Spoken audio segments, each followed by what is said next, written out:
clarté. Il est malheureusement arrivé que bien après.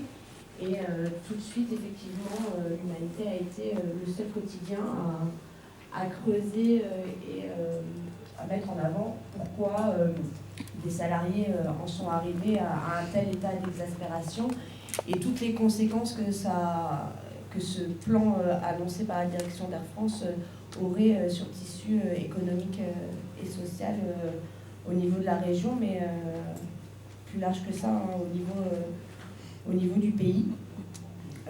Voilà, ça fait du bien effectivement de pouvoir de savoir qu'on a à nos côtés un média comme celui-ci qui retranscrit de manière factuelle et réelle tous les propos qui ont pu être dits. Hein. Je sais que l'Humanité a interrogé bon nombre d'entre nous, que ce soit des représentants syndicaux ou des salariés d'entreprise. À chaque fois, les paroles ont été retranscrites vraiment de manière factuelle. Et voilà, il n'y a pas de buzz qui a été fait autour de ça. Et c'est important aujourd'hui de pouvoir s'appuyer sur un quotidien comme celui-ci.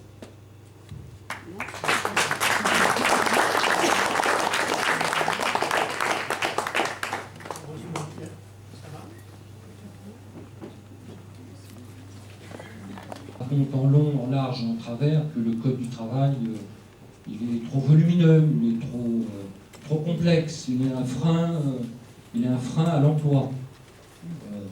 L'Humain a été le seul journal qui a rapidement dénoncé ce projet de loi travail, ce projet qui était une véritable casse du code du travail qui évidemment va précariser encore plus et ce ne sont que des cadeaux supplémentaires au patronat. C'est peut dire qu'on est vraiment dans une espèce de tournant à cette bataille. Je pense qu'il va falloir la gagner. On a besoin, évidemment, d'espace de liberté et de souffle. On en a absolument besoin. À mon sens, il est absolument inconcevable que l'humain disparaisse. Je crois que les chiffres sont là. La plupart des médias, on sait entre quelles mains ils sont. Donc si l'humain disparaît, je ne vois pas très bien ce qui va rester de liberté en termes de presse. Donc voilà. Moi aussi, comme mes camarades d'Air France, je suis heureux d'être là, parmi vous. On va continuer la bataille et puis vive l'humanité. De Rouen. Oui, je suis prête. Voilà, bien. Déployé pour multiplier les actions. On a beaucoup de luttes aussi en Normandie, les Pétroplus, les chapelles d'Arblay, etc., etc. Et il y a un gros travail à faire, mais on manque un petit peu de force là pour l'instant. Donc là, on va essayer d'organiser les choses et ça va être notre objectif pour l'année 2016. Voilà. Donc d'ores et déjà, on vous donne rendez-vous à la fête de l'UMA pour venir nous rendre visite sur notre stand. Voilà, l'espace Normandie. Raymond Combaz, tu es là, Raymond? Je te donne la parole. Grand-chose à rajouter. Donc notre problème, c'est faire connaître quoi. Que des jeux, ce qu'a dit Nicolas, parce que il n'y a que l'humain qui parle des luttes, qui a une analyse, tout ça. Donc il faut vraiment qu'on fasse connaître pour montrer l'utilité de notre journal et la défense de notre journal. Donc là-dessus, on essaye de faire un travail. Et par exemple, moi je suis dans un collectif au niveau du département, collectif Palestine 69, où il y a des tas d'associations, tas de syndicats, tout ça, qui se réunissent depuis une dizaine d'années tous les mois. Il y a une activité, et chaque mois, il y a une revue de presse. Un gars qui est pas coco, et il y a les camarades qui lisent régulièrement, qui lisent l'humain, qui sont fixés comme objectif de lui faire passer tous les articles que l'UMA publie sur la situation en Palestine. Et moi, la première fois que je suis allé dans cette réunion, quand j'ai entendu le gars qui disait tiens, ça c'était sur une vingtaine de citations, tu en avais 10 qui disaient c'est l'UMA de tel jour. Donc ça permet aussi de faire connaître l'humanité, à concrétiser, parce que moi je vois ça fait quand même plus d'1 an, je dis qu'il faut arriver à créer cette association dans le département. Puis on a tellement de choses que voilà. Mais à un certain moment, je crois qu'il faut qu'on s'arrête et puis qu'on prenne des décisions. Et après, parce que on a beaucoup de gens en dehors du parti communiste qui apprécient l'UMA quand ils le découvrent, quoi. Et notre problème, c'est comment on le fait découvrir. Alors bon, j'ai mon camarade à côté de moi, Robert Père, qui lui est un grand diffuseur de l'Humanité Dimanche, puisque chaque semaine, il en diffuse 40. Hein, à peu près, ouais, des fois c'est plus. Et pour les ventes de masse, c'est beaucoup plus. Donc on a, là aussi, avec la manif de cette semaine, la préparation de la manif du 31 et le numéro spécial que l'Humanité Dimanche va sortir. On a déjà lancé les commandes. Bon, il y a déjà dans 2 endroits du département. Bon, ils m'en ont commandé une trentaine. C'est la première fois. Ils n'ont pas encore de CDH.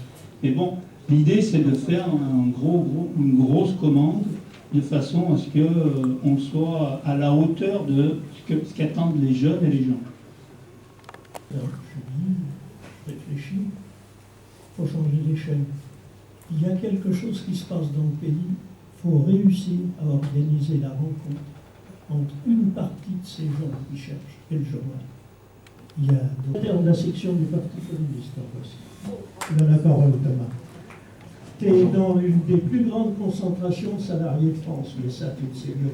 Oui, bonjour à tous. La deuxième plus grande après la Défense, puisqu'il y a 150 000 salariés à la Défense, on en a 100 000 sur le pôle Roissy par numéro 2, suivi de près par Saint-Denis. Donc il n'y a plus de grands pôles industriels avec des usines de 50 000 salariés, mais il y a encore des endroits où des concentrations de salariés. Et tout le but du patronat, c'est effectivement de les diviser, de ne surtout pas leur faire prendre conscience qu'ils ont des intérêts communs. Donc c'est pour ça qu'on se bat et syndicalement et politiquement en général pour un statut unique des salariés de l'aérien, et essayer de remontrer ça, que les salariés de l'aérien sont à part, mais de montrer que quel que soit son emploi, quel que soit ce qu'on peut se faire sur un aéroport, on est tous dans le même bateau, plutôt dans le même avion. Donc je parlais aussi modestement de l'expérience de l'humanité sur Roissy, puis peut-être que je la vis au quotidien, parce que nager c'est aussi pour se dire les choses. Déjà, l'UMA, pour moi, depuis qu'on a ressorti et cette belle formule de l'UMA Dimanche, pour moi, il y a 2 humanités.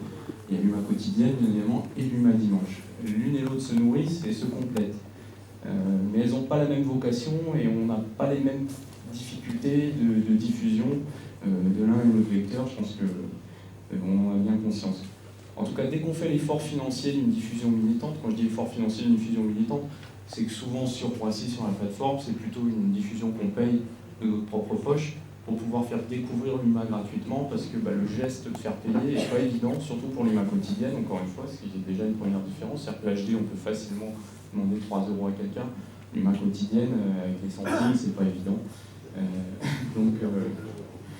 Donc pour l'UMA, mais en même temps, c'est l'UMA quotidienne, c'est le journal qu'on diffuse le plus souvent en termes de lutte, parce que comme c'est le journal qui suit l'actualité, c'est toujours un plaisir de voir le sourire, la curiosité des salariés en lutte quand ils découvrent qu'il y a un article sur leur lutte en cours, qu'ils découvrent qu'ils ne sont pas tout seuls. Finalement, il y a des milliers de gens qui vont partager leur combat, qui vont partager leur lutte, et ça donne vraiment de la joie, et c'est quelque chose de très fort. On a eu aussi l'HD qui avait fait un reportage sur Roissy avec une interview du secrétaire de l'UL. Bon, là, on avait diffusé une 50aine d'exemplaires. Et là aussi, il y avait une vraie fierté des salariés de voir qu'un journal parlait d'eux. Alors, après, une fois qu'on a vu l'intérêt de l'UMA pour ça, pour ces luttes, pour se donner une conscience qu'on est tous ensemble et qu'on n'est pas tout seul dans le même avion, je répète ça, est-ce que ça nous fait gagner de nouveaux lecteurs? C'est là qu'arrive pour moi la difficulté. Pour l'HD, je trouve que oui, on arrive à gagner de nouveaux lecteurs. Premièrement, l'HD est un très bon journal. C'est un journal qui parle de tout, donc on a plein d'arguments pour le diffuser aux gens en leur disant si tu lis l'HD, tu n'as même plus besoin d'acheter un programme télé, si tu lis l'HD, tu as tout dedans. C'est un journal qu'on peut comparer facilement avec les autres hebdomadaires, etc. Et qui est grâce ou à cause du fait qu'il y ait très peu de pubs, qui est pour moi d'une lisibilité exceptionnelle. C'est-à-dire que quand on lit HD, de la page 1 à la page 110, il y a de l'information et du contenu en continu, ce qui est très agréable par rapport à tous ces autres journaux où la page de droite, c'est que des pubs pour des voitures et du parfum. Donc l'HD, et en plus avec l'offre régulière de la Société des lecteurs, on arrive régulièrement à faire des abonnements de diffusion, et on peut facilement dire à quelqu'un, pour 1 € par semaine, tu peux lire l'Humanité dimanche. Et je sais que Jean-Marie pourra sans doute connaître mieux les chiffres que moi, mais on arrive à des taux de réabonnement une fois que l'offre de la Société des lecteurs a été proposée, assez élevés, et qui sont remarquables pour la presse. Pour l'Humain quotidienne, là on rentre dans la partie difficile, parce que quoi qu'on en dise, la presse quotidienne, tout le monde sait qu'elle souffre. Il y a le paramètre prix qui devient évident, c'est-à-dire que 1,90 € maintenant pour les retraités pauvres, pour les smicards, s'ils ne sont pas militants, c'est-à-dire que s'ils ne font pas le geste vraiment militant d'acheter de l'humain, c'est quand même un engagement de 40-50 € par mois. Donc quand on gagne 1 000 € par mois, ça fait 5% de ses revenus pour lire l'humain. C'est quand même une somme. Donc c'est très difficile de passer de la frontière de je suis intéressé par l'humain à je suis un militant et je consacre une part de mes revenus comme je consacre 1% de mes revenus à la cotise CGT et ainsi de suite. Il y a des difficultés de toute façon dans nos cercles militants. Il y a quand même, je ne vais parler que de la CGT, mais on a encore 1 million d'adhérents, aux alentours d'1 million d'adhérents.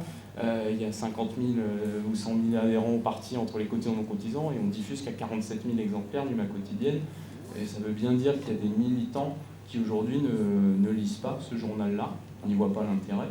Donc je veux bien qu'il y ait des différents politiques et des militants, surtout à la CGT, qui soient plus proches du Parti Socialiste, et on voit bien dans le débat interne qu'il y a à la CGT par rapport à ça. Mais globalement, je pense qu'il y a un gros effort à faire, et on a discuté l'autre jour, le symbole le plus évident, c'est que l'humain n'est plus diffusé à la centrale à Montreuil, ce qui est quand même problématique, je trouve. Donc pour l'Humain quotidienne aussi, je parlais de la presse quotidienne et de ses difficultés. Là où je le vois surtout par rapport au cercle militant qu'on rencontre, c'est que l'accélération du monde rend la respiration de la lecture de l'Humain pour certains un peu superflue. Et je prends un exemple typique, et je sais qu'on a débattu l'année dernière et on en débattra sans doute cette année, c'est Facebook. Il y a 10 ans, ça n'existait pas. Et moi, au quotidien, j'y passe pas beaucoup de temps, mais j'ai créé un compte, au bout d'un moment, j'ai failli pareil. Et je ne compte plus le nombre de camarades militants, engagés, très revendicatifs, etc.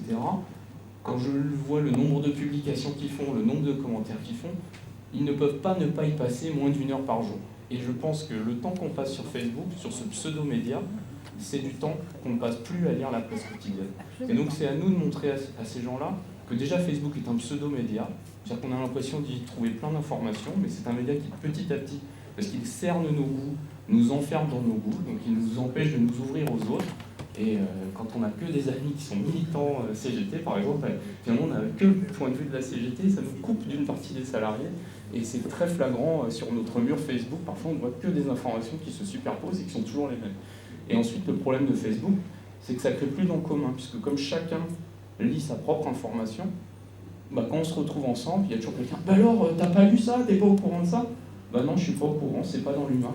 Et si on lisait tous l'humain, au moins, pour une base de discussion, on aurait déjà cet en commun-là, et après, en fonction de nos autres sources d'informations, on pourrait élargir le débat. Donc il y a aussi ce travail-là aussi à montrer à nos camarades, à tous ceux qui disent que j'ai pas le temps de lire l'Humain quotidienne. C'est sûr qu'on n'a pas toujours le temps de lire l'Humain quotidienne, il faut trouver 1 heure, 1 heure et demie chaque jour, c'est pas toujours évident, mais montrer à ces camarades-là qu'ils ont le temps et que c'est juste une pratique des médias qui doit évoluer dans leur tête, et ça c'est de la prise de conscience. Voilà. Bravo.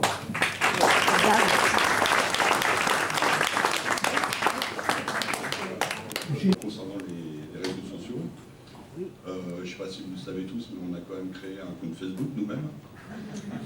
Donc c'est pour ça que j'interviens. Et en effet, le compte Facebook ne remplace pas la communication qui peut être faite dans l'humanité. On est tout à fait d'accord. En revanche, déjà c'est un outil qui est jeune, donc le but quand même c'était aussi de s'adresser aux jeunes. C'est un outil qui est fermé, c'est-à-dire qu'en général on communique avec des gens qui sont déjà convaincus et qui sont proches de nous et peut-être même qui lisent beaucoup d'humains. ce qui est dommage. Pas qu'il dise du moi, mais que ça soit aussi fermé, c'est ça que je veux dire. Et en revanche, ce qu'il faut, c'est essayer justement de le partager au maximum pour que les gens se disent tiens, il y a quand même eu ce papier-là dans l'UMA. Alors souvent, je fais des liens du site de l'humanité.fr pour que les gens se rappellent que quand même dans l'humanité, il y a quand même des papiers qui sont quand même intéressants et qu'il faut lire. Et partager pour que les gens aussi, peut-être l'idéal serait quand même des jeunes, aillent aussi voir qu'on parle d'eux, par exemple pour les manifestations qui se passent et qui vont avoir lieu, qu'ils sachent que quand même il y a quand même de l'information dans l'humanité qui les concerne directement et que cette information est complètement différente de celle qu'on peut lire dans la plupart des journaux. Voilà, je ne vais pas reprendre ce qui a été dit précédemment.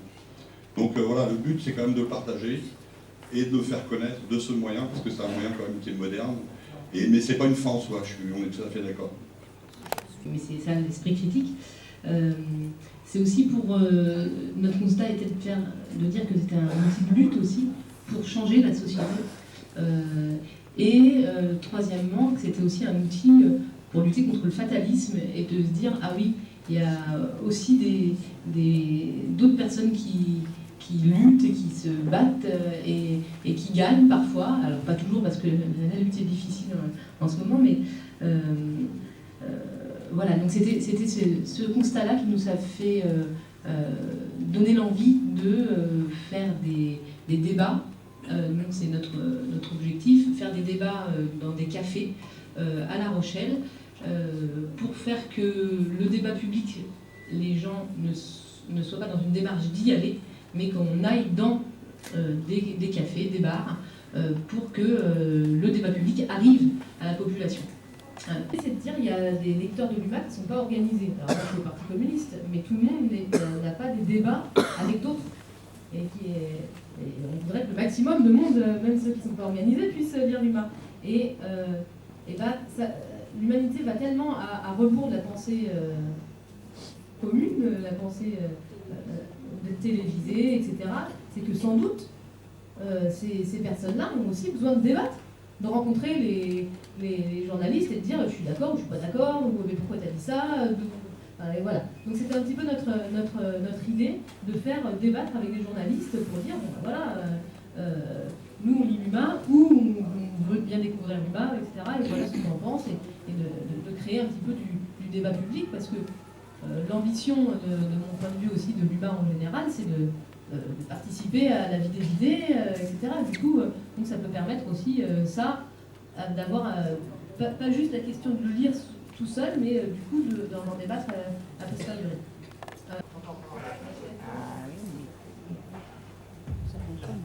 Avant de donner la parole à la caméra, je réagis de 2 mots.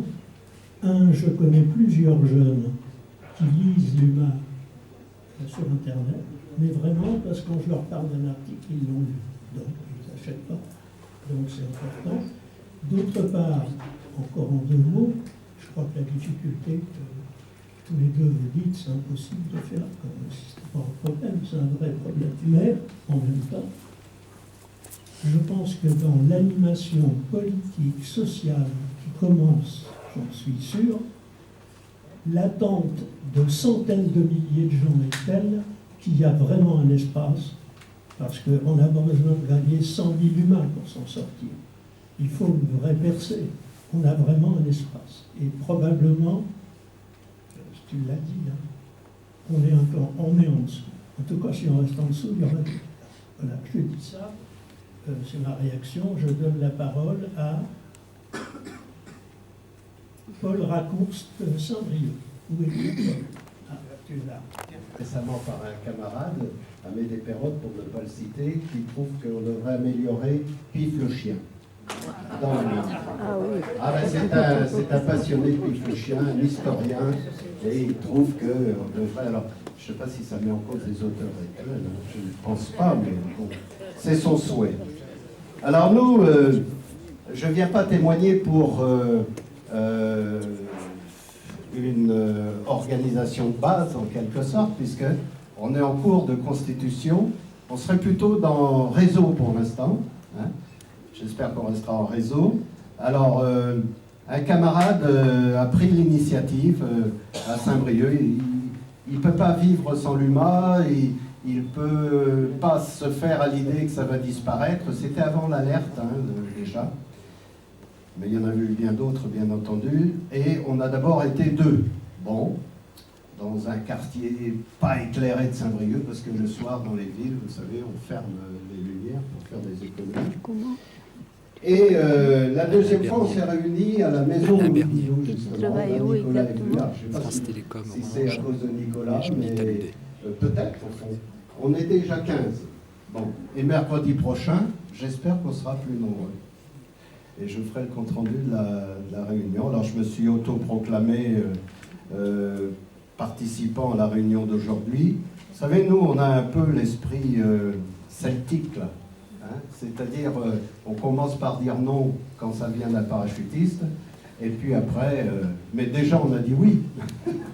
Mais déjà on a dit oui. En tout cas, merci Nicolas, parce que ça nous a, je pense, les uns et les autres, ton intervention, la discussion qui a eu lieu, nous a mis, nous a permis de mettre en relation des petites choses, pas grand-chose, mais qui peuvent provoquer le déclic. Alors, le jour de la manifestation contre la loi dite travail, sur une idée de Nicolas, on avait commandé 60 UMA. Les jeunes en particulier se sont précipités dessus. Se sont précipités dessus. Je le dis parce que je l'ai vécu, j'en ai diffusé la moitié à peu près. Ça ne m'a pas pris bien longtemps. Alors évidemment, ce n'était pas payant. Mais par exemple, le jeune camarade qui est intervenu dans le meeting au nom des lycéens et qui a parlé à sa manière, alors sur le fond, tout y était, enfin l'essentiel y était, mais dans la manière, je peux vous dire que c'était très intéressant aussi. Alors comme disait Victor Hugo, hein, le fond, la forme c'est du fond qui remonte à la surface, mais là c'était vrai. Hein. Là c'était vrai. Et lui, ben, je lui ai remis personnellement, en lui donnant un petit mot, mais sans non plus insister trop lourdement. Je crois qu'il faut trouver aussi les façons humaines d'aborder. Je ne dis pas qu'il y a des façons inhumaines en cours. Alors voilà, nous on a l'objectif surtout de cibler des jeunes. Hein, des jeunes, de cibler, je ne sais pas si c'est un terme très approprié. Voilà, donc j'ai parlé de mercredi prochain. On a évidemment, je suis sûr qu'il va venir plein d'idées aussi. Moi, j'entends ce qui se dit, là, ce qui vient de se dire en particulier, et qui va être autant de propositions qui vont... Je voulais intervenir sur une question un peu de méthode, parce qu'on a beaucoup parlé de l'espace, l'humain comme espace de présentation, les divers endroits où on est. Et il me semble qu'il y a la question du temps qui a été un peu soulevée par la dernière camarade et qui fait que si l'humain publie quelque chose, 2, 3 articles, on a l'impression après quelquefois que ça disparaît. Et que peut-être que pour accrocher les lecteurs, il faudrait que les effets de l'outil qu'est l'humain soient suivis. Et quelquefois, par exemple, je donnerai l'exemple d'Air France, on a été marqué et on a retenu la question des chemises, et puis tout d'un coup, pendant quelques semaines, on n'en parle plus.